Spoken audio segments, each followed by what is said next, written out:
Beatrice Elachi, good morning. Morning. Good to see you. Thank you. A very interesting discussion there, because this is heart-wrenching. You know, people who really bore the brunt are the children, and you can imagine where you are lacking food, water for so many days, you know, beyond a month or two. That naturally, sometimes, of course, it will affect your system. But when we're discussing about regulation, and we know, as Mungatana is saying, oh, you don't need to go to school and matters of faith. But critically also in school, I think they're taught on matters of on how to interpret the Bible, on how not to take, you know, a phrase or a verse out of context. The principles, I don't know, of homiletics when they're doing their Bible schooling. Well, first of all, it's very unfortunate. And you know, we normally say that Kenyans, we are very strong Christians. And I think people take advantage of that. And because of poverty, I think we've now gone beyond people believing that I might get whatever I'm looking for within this. And so we've gone, many of us, in religion. Some now go beyond religion.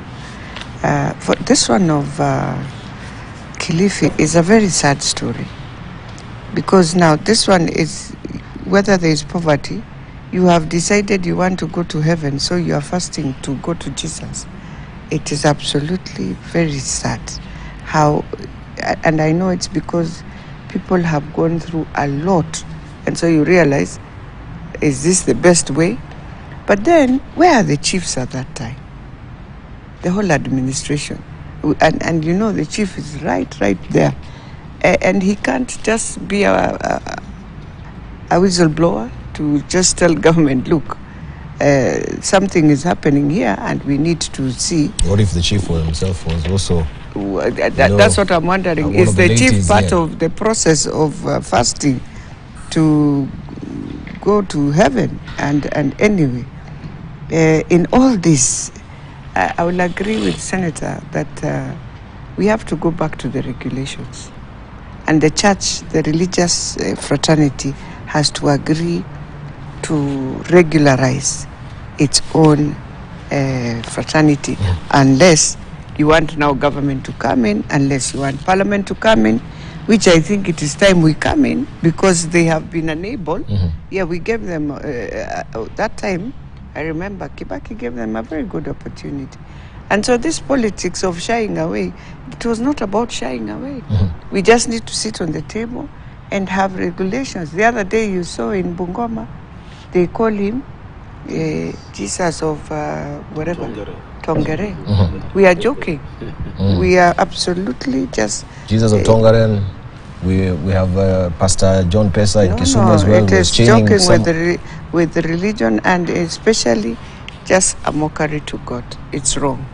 And so if the religious leaders are unable to sit and regularize their own guidelines, we will do it.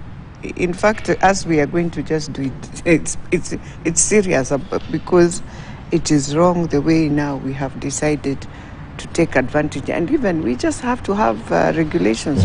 Why would you have a church of 50 people? I mean, it's not making sense at all.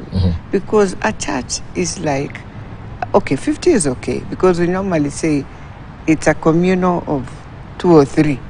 But then you have to be very clear in how you're guiding your flock, and that's why, whether we are Catholics, whether all the mainstream churches, everyone has gone to school, by the way. They have degrees. The reason is, within church also you start with children, and each children has a wish that I would wish to be this. And so from the basis of the values of church, that is where people were taught, so that you get to understand. That is why if you wanted to be a doctor, it's not about I'm going to be a doctor because there's money in that No, no, no, no. It was within how you grew up and you felt, I would wish to just go and save people. The way you used to wake up in class and who do you want to be? A doctor. And if you ask the reason, at that time, the reasons were never about it will pay me well or not. No. The reasons are, I feel I have a calling, and in that calling, I would be a doctor to do that. I would be a pilot. I would be this. And so in church is where you, but from Sunday school, is where you start learning those values of your career, by the way, as you move.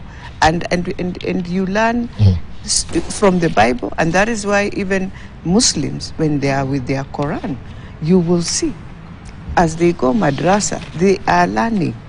Same way with Christians. So you can't come now and tell me we've just lost 26.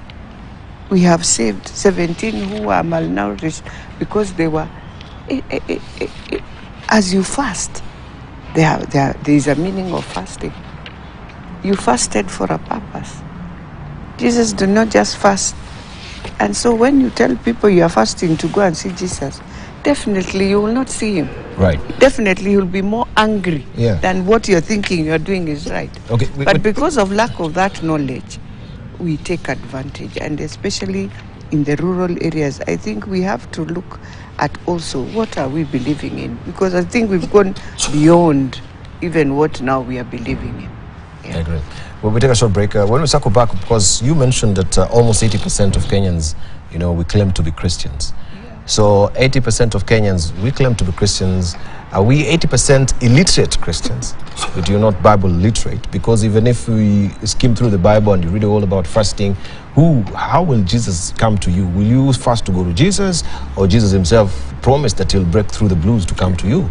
That is a question we should be asking ourselves. So if we got it all convoluted as it is as far as the matter of religion is concerned, and how pivotal it is then to educate these illiterate Christians that are in Kenya. Right? Most of them